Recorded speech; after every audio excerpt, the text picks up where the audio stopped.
아멘.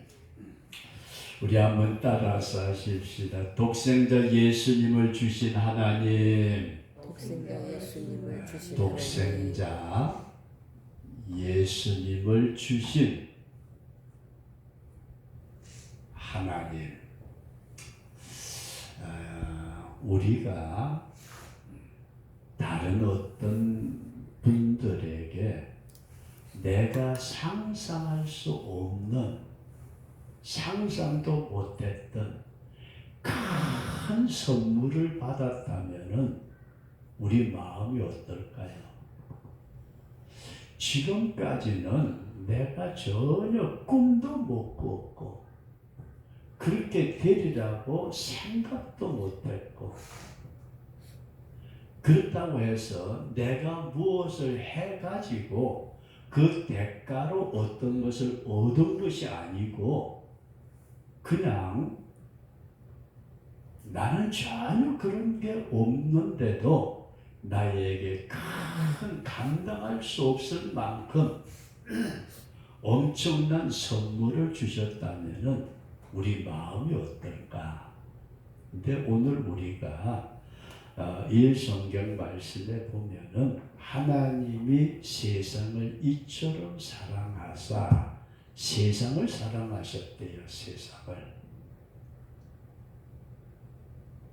이 세상이 뭐예요? 우리 눈에 보이는 삼라만상의 세상이 아니고, 하나님이 창조하셨지만은 하나님의 뜻대로 살지 않고 죄악 가운데 빠진 인간을 세상이라고 말한다.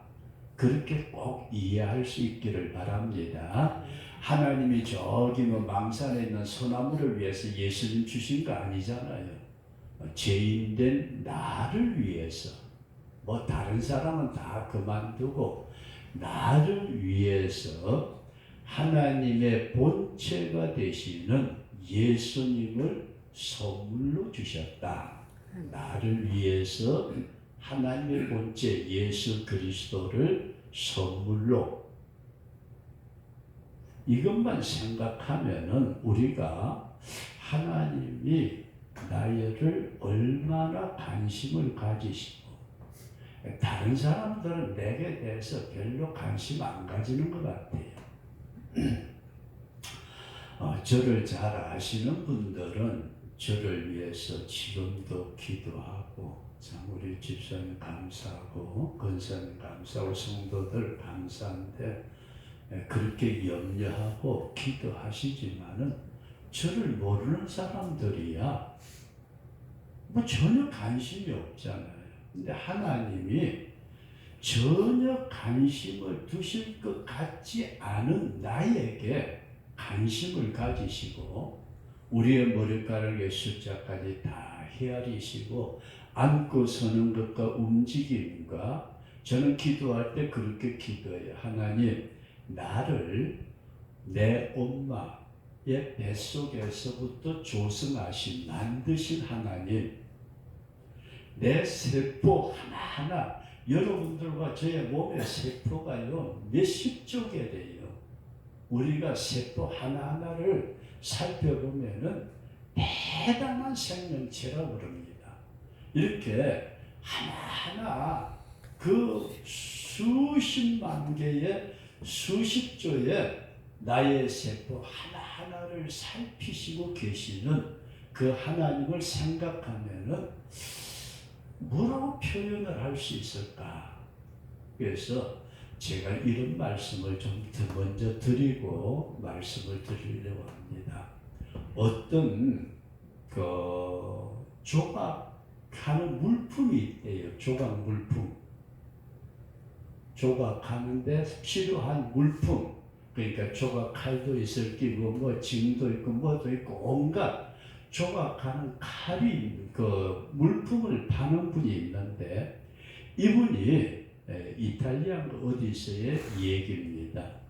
이분이 어디를 가다 보니까 큰 돌덩어리 하나가 있어. 돌멩이, 돌. 근데 그 돌멩이를 자세히 살펴보니까 이게 대리석 원석이에요. 대리석 원석인데 엄청나게 큰 대리석 원석을 발견을 하고 그걸 샀어요. 이분이 조각 물품을 파는 상인 장사꾼이 그 큰 돌멩이를 보고서 야 저거 팔면 돈 되겠다.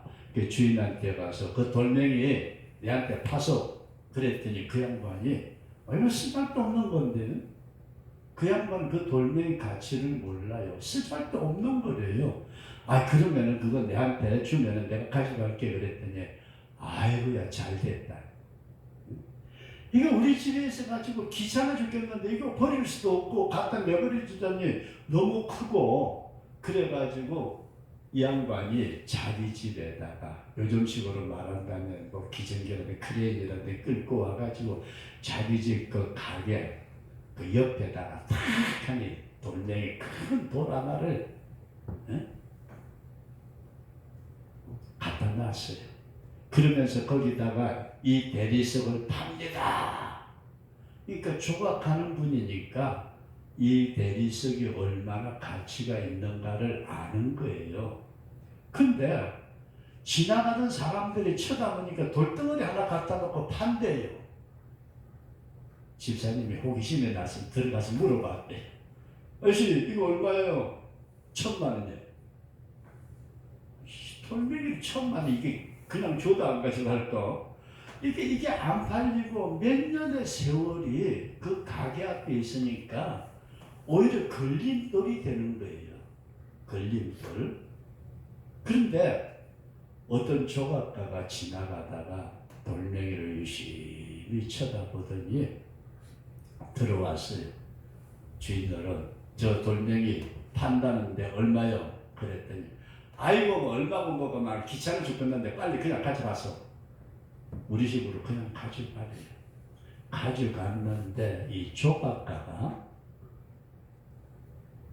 이 돌을 가져가서 작품을 만들었는데 그 작품 이름이 뭔지는 저도 기억이 안 나는데 세계적으로 유명한 작품이래요. 세계적으로 유명한 작품을 만들었어요. 그랬더니 이야 우리나라에서 이런 훌륭한 작품이 왔다고 전시회를 갔는데 이탈리아에 뭐 그런 거 되게 좋아하나 봐요.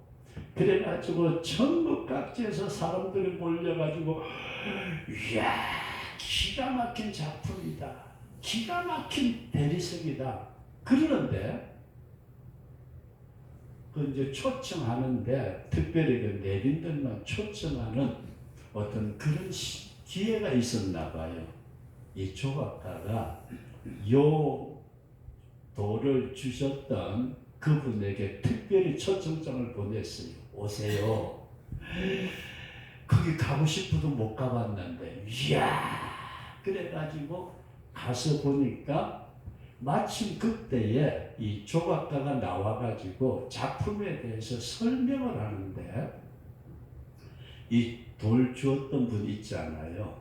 그 양반을 보고서 뭐라고 그러느냐면은 혹시 몇 년 전에 그 가게 앞에 돌멩이 있던 거 생각납니까? 생각나죠. 그거요. 귀찮아가지고요.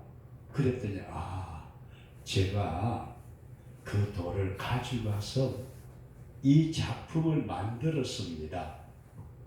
그랬더니 이 작품을 그 돌멩이를 준 사람도 놀래고 근데 여기서 제가 여러분들이 이런 말씀을 드리고 싶어요. 저와 여러분들은 쓰잘데없는 돌멩이 이게 누구라고요? 내가 우리 자신 한 사람 한 사람이 하나님께서 보실 때에는 정말 쓰잘것없는 버릴 수밖에 없는 귀찮은 그런 나였지만은 예수 그리스도라는 조각가를 보내가지고 이 예수님을 영접하는 자, 예수님을 믿는 자는 어떻게 만들어 주시죠? 천하보다 귀한 근데 우리가 흔히 믿는 사람들이 그런 얘기를 하잖아요. 천하보다 귀한 영혼이라고. 저 영혼도 그러나 잘 보세요. 하나님이 예수님이라는 조각가를 보내셔가지고 우리를 조각을 해가지고 진짜 하나님이 귀히 여기는 천하보다 귀한 작품을 만드시는데 돌멩이 이대로 있으면 어떻게 되죠? 그건 아무 쓰잘데 없어요. 저와 여러분들이 뭐라고요? 쓰잘데없는 돌멩이 같은 존재였지만은 하나님이 예수님을 나에게 보내셔서 누구에게? 우리 명호씨에게. 아멘. 믿어지시면 아멘. 아멘. 나에게 보낼 때에 우리 권사님, 우리 성춘씨, 뭐 다른 사람들이 볼 때는 뭐라고 그러든지 간에 주님은 그 전능자의 손길을 통해 가지고 우리를 조각해서 만들어내시는데 아멘. 저와 여러분들이 어느 정도 만들어졌어요? 이게 돌멩이에요. 이게 돌멩이. 이걸 사람을 만들려고 한다면은 나머지는 어떻게 해야 돼요? 좋아하네요. 나머지는 깎아내야 되겠죠, 그죠?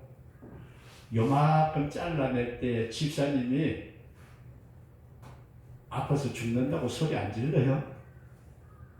내가 돌멩이. 주님이 나를 자신이 원하시는 작품을 만들려고 하실 때에 그냥 두어가지고는 이게 돌멩이 덩어리인데 이걸 작품을 만들려고 보니까 이렇게 쫙 이거 파내기도 하고 여기 또 이렇게 잘라내야 되고 여기는 또 남겨둬야 되고 이렇게 하나님의 손길이 저와 여러분들을 세밀하게 조각하고 계신다.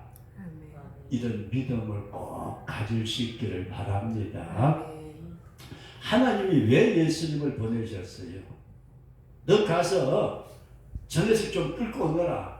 그렇게 보낸 것이 아니고 하나님이 예수님을 보내실 때에 돌처럼 아무런 쓰잘데없는 오히려 하나님의 진노를 받아서 지옥갈 수밖에 없는 나라는 존재를 갈고 다듬고 또 다듬고 또 다듬어서 주저앉을 때도 있고 넘어질 때도 있고 이거는 입을 열었다 그러면 원망 쏟아낼 때도 있고 탄식할 때도 있고 스스로 우울에 빠져가지고 죽겠다고 야단칠 때도 있고 온갖 짓을 다 하는 인생이지만은 주님이 저와 여러분들을 하나님이 천하보다 귀하게 여기시는 하나님의 작품으로 만드시고자 하나님께서 예수님을 보내주셨다. 믿어지시면 아멘. 아멘. 우리가 이런 주님의 목적을 알고 내가 주님을 믿는다는 것을 알고 예수님이 지금도 나를 다듬어 가시는구나. 때때로는 물질을 가지고 다듬기도 하시고 때때로는 건강을 가지고 다듬기도 하시고 어떤 때는 내 집안 식구가 나를 다듬게 만드는 엄청난 쓰라림은 멀리 있는 게 아니라 내 가족에게 있어요. 이렇게 볼 때에 주님이 우리에게 주신 말씀이 뭐죠? 집안 식구가 원수가 될 때가 있다. 우리가 한번 깊이 생각하시면서 오늘 설교는 거의 끝난 것 같아요. 그죠? 세상에 있는 나 같은 돌멩이보다도 못한 천한 인생을 주님이 다듬어 주시고자 주님의 손길에 여러분들과 제가 다듬어지기만 하면은 천하가 부러워하는 천군 천사가 부러워하는 주님의 귀한 일꾼, 주님이 장중의 보옥처럼 귀하게 여기는 인물이 된다. 아멘. 우리 스스로를 비하시키지 말고 저와 여러분들이 꼭 이런 믿음을 가질 수 있기를 바랍니다. 아멘. 그러면서 독생자를 주신 하나님을 보니까 독생자 예수님이 이 땅에 내려가셔가지고 너 대접이나 받다가 오너라 그렇게 보내신 것이 아니고 죄인된 우리를 섬기고 죄인된 우리를 위해서 자신을 주러 오셨다.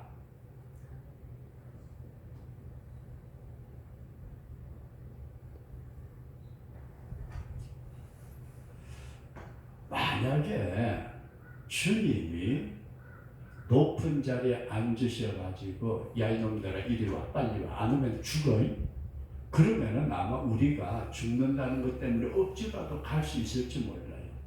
새성교회 주민들 전체에게 다 주님이 나타나셔가지고 이놈들아 내가 새성교회를 세우고 지금까지 그렇게 유지해 왔는데 교회를 안 나와? 너 다음 주부터 내가 안 믿으면 죽일 거야. 안 나올까요? 오늘 우리가 주님이 나에게 다가오실 때에는 정말로 자신을 주시는 모습으로 오시니까 우리가 그것을 너무 가볍게 여기지 않느냐. 내가 선물을 받기는 받았는데 주님이 나에게 선물로 오셔가지고 나에게 주시는데 나는 다른 재미에 빠져가지고 우리 명호씨나 우리 손준식 집사님 우리 남자들 뭐 여자들은 모르겠고 고무줄 뛰기 할 때에 뭐 뛰면서 노래 부르는 거 있잖아요. 전우가 군과 비슷한 거. 근데 우리가 한참 어떤 놀이에 빠졌을 때 엄마가 부르면 들려요 안 들려요? 나는 잘 안 들립니다. 다른 사람은 모르겠고 한참 지금 뭐 친구들은 노래에 빠져가지고 있는데 엄마가 야! 야! 야! 왜요? 왜 불러도 대답이 없어? 언제 불렀어요? 난 못 들은 거예요. 어디에 빠졌어? 딴 일에 빠졌어.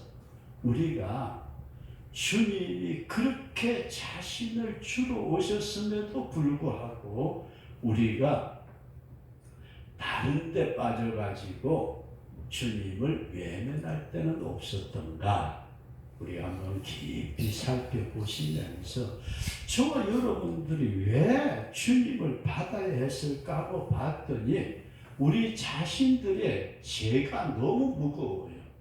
이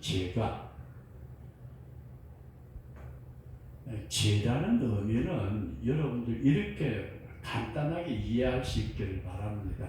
세상의 법을 어기는 것도 죄입니다. 그죠? 세상의 법을 어기는 것도 법에 따라서 너 교통 위반해서 돈 내놔 할 수 없이 바치잖아요.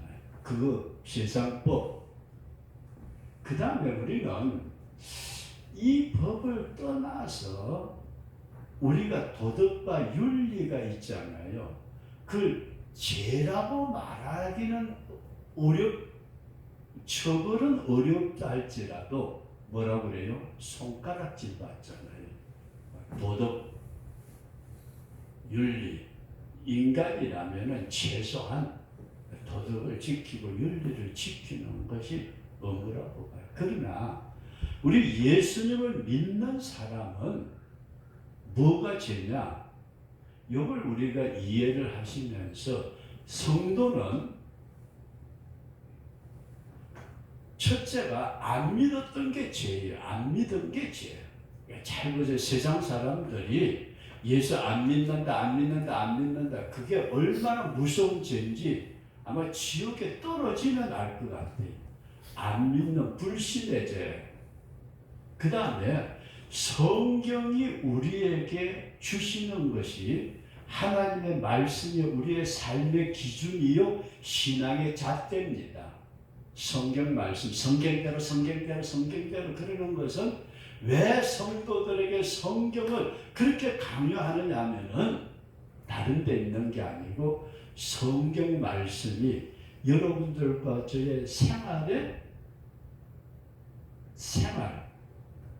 이렇게 살아야 돼. 예수 믿으면은 이 정도로 살아야 된다고 생각. 그 다음에 신앙의 기준이에요. 저와 여러분들이 내 마음대로 하고 싶은 대로 신앙생활 하는 거 그게 아니고 하나님 말씀에 따르는 기준이 되는, 그리고 이 말씀이 저와 여러분들의 심판의 잣대가 되는,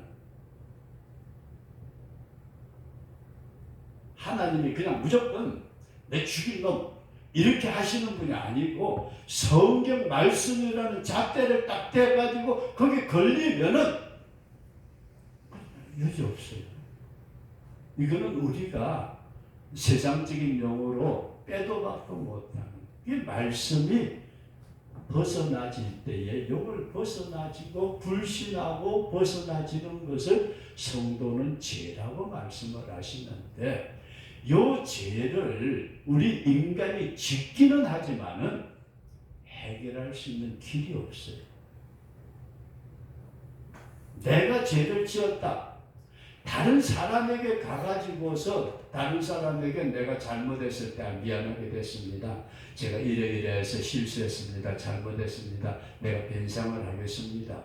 그러면은 해결이 될 수 있겠지만은 하나님을 불신하고 하나님의 말씀에 따라서 생활하지 못한 이 모든 죄에 대해서는 우리의 힘으로 해결할 수 없기에 예수님을 주셔가지고 예수 그리스도를 주셔가지고 십자가에 피를 흘리심으로 몸을 찢고 피 흘리고 물을 흘리심으로 우리의 모든 죄를 용서하시기 위해서 하나님은 독생자를 주셨다. 그래서 이게 용서가 되면은 어떻게 하는 거예요? 욕을 다듬는 거다. 그런 말씀이에요. 저와 여러분들을 용서하시고 이제 이거는 내 거 되었으니까 내가 다듬어서 사람 만들 거야. 집사님 사람 됐어요? 우리가 사람, 저보고 늘 엄마가 목회라는 목사였으면서도 어떤 때는 이제 사람 좀 되라고 날 그럼 짐승으로 만들어놨던가? 우리 사람 되라는 소리를 종종 하죠. 하나님의 사람. 그래서 주님이 우리에게 오셔가지고 우리가 지은 모든 죄와 허물을 위해서 자신을 주심으로써 이제는 너는 내 거야. 조각품 장사가 가지고 있던 돌멩이 가져갔어요. 귀찮아 죽겠어. 아이고 가져오는데 비용 들었는데, 그래요? 그럼 내가 가져갈게요. 그 비용 얼마나 될 돈 되면 내가 드릴게요. 안 줘도 돼. 그냥 귀찮아. 그래도 그래가지고 가져와서 내 거 삼은 다음에 조각을 하지. 여기 있는데 조각해요? 주님의 피로서 저와 여러분들을 소유로 삼아 주셨다. 잘나고 못나고가 아닙니다. 아직까지 다듬어져서 완전한 하나님의 작품이 되었든지 아니면 아직까지 다듬어지고 있는 중이든지 이제 막 시작을 했든지 간에 우리는 하나님의 소유물이 되도록 주님이 자신을 피 흘려 주셨다. 이 믿음을 꼭 가질 수 있기를 바랍니다. 그 다음에 두 번째로는 선악과를 반납하기 위해서 오셨다. 선악과 반납. 이게 무슨 말이냐? 인생이 근본적으로 잘못된 길로 떨어진 것을 쳐다보니까 제일 첫 번째 원인이 어디에 있었어요? 우리가 잘 아는 대로 아담과 하와의 선악과 사건. 아담, 하와. 근데 이 선악과가 단순하게 복숭아다. 어떤 사람은 농담삼아 그런 얘기를 합니다. 복숭아 남자가 먹다가 여기 걸려가지고 복숭아배가 튀어나왔잖아요. 우리는 그런 게 문제가 아니고 사과였던 복숭아였던 배였던 이 과일의 종류가 문제가 아니고 이 선악과라는 것은 따먹지 말라는 하나님의 말씀이 있었다. 여기까지 이해되시면 아멘. 따먹지 마. 그 선악과에 청산가리 독이 들어있어가지고 따먹지 말라는 게 아니고 하나님께서 우리 인간에게 어느 정도의 범위를 정해주신 것이 선악과다 그런 말씀입니다. 그런데 이 선악과를 우리 인생이 따먹고 하나님 앞에 돌려드릴 수 있는 방법이 없어요. 자기 생각, 자기 주관, 자기 고집, 자기 욕망, 나도 하나님처럼 된다. 여기에 선악과를 따먹었을 때에 내 뜻이 나온다는 말씀입니다. 하나님의 말씀을 어기는 것은 내 뜻. 그래서 여기서 이 하나님의 말씀이라는 것은 하나님의 뜻입니다. 내 뜻은 따먹는 거고, 이렇게 되니까 인생은 저와 여러분들이 오늘날에도 선악과를 따먹고 있다. 아이고 목사님, 선악과 나무 어디 있는지 좀 알려 줘봐요. 그래 따먹든지 말든지 하지. 아니고 잘 보세요. 선악과라는 것은 어떤 에덴 동산의 과일을 상징했지만 지금에 와가지고 오늘 우리 예수님을 믿고 믿음으로 살고 주님의 소유된 백성이 되었다 하면서도 박씨들 고집 세죠, 그죠? 박씨들 고집 없어요, 집사님? 요게 내 뜻이라는 것이 있어가지고 오늘날에도 성도들이 신앙생활 하면서 계속 말씀을 어기고 있잖아요. 이때에 주님이 오셔가지고 겟세마네 동산에서 기도하실 때에 내 뜻대로 내 원대로 마옵시고 아버지의 원대로 하옵소서. 그러시면서 주님은 십자가 위에 못 박혀 돌아가시기 전에 다 이루었다. 내 뜻을 이룬 게 아니에요. 하나님 아버지의 뜻을 이루어드리는 오늘 우리가 주님이 나에게 오실 때 그 주님의 십자가에 내가 함께 세례받고 함께 죽고 함께 살아난 줄로 믿으시기 바랍니다. 이제는 내 뜻이 주님 안에서 주어지는 이게 선악과를 반납하는 것이다. 오늘 주님께서 이 세상에 오셔가지고 겟세마네 동산에서 그렇게 피땀의 기도를 드리시면서 마지막 십자가에 죽기까지 복종하셨던 것은 자기 뜻을 내려놓고 예수님 누구시라고요? 지난주에 말씀을 드린 본질 자체가 하나님이세요. 그러니까 제자들에게 뭐라고 하는지 알아요? 내가 지금 이 시간 12영 더 되는 12사방 더 되는 천사를 동원해가지고 여기 몽둥이 들고 칼 들고 로마 군인 몇 사람은 그냥 순식간에 날릴 수 있잖아요. 그죠? 순식간에. 그럼 아버지의 뜻이 어떻게 돼요? 너 칼집에 칼 꽂아. 그러면서 떨어진 기 주워가지고 다시 붙여주시는 그 주님은 선악과를 반납을 하실 때 내가 주 안에서 십자가에 함께 못 박히고 세례받을 때 주님의 세례 속에 내가 같이 세례받았다면은 내 뜻 이게 주님 앞에 내려놓아지는 반납되어지는 역사가 있도록 기도할 수 있기를 바랍니다. 그리고 삶의 회복은 빼고 세 번째로 우리 성령을 보내주신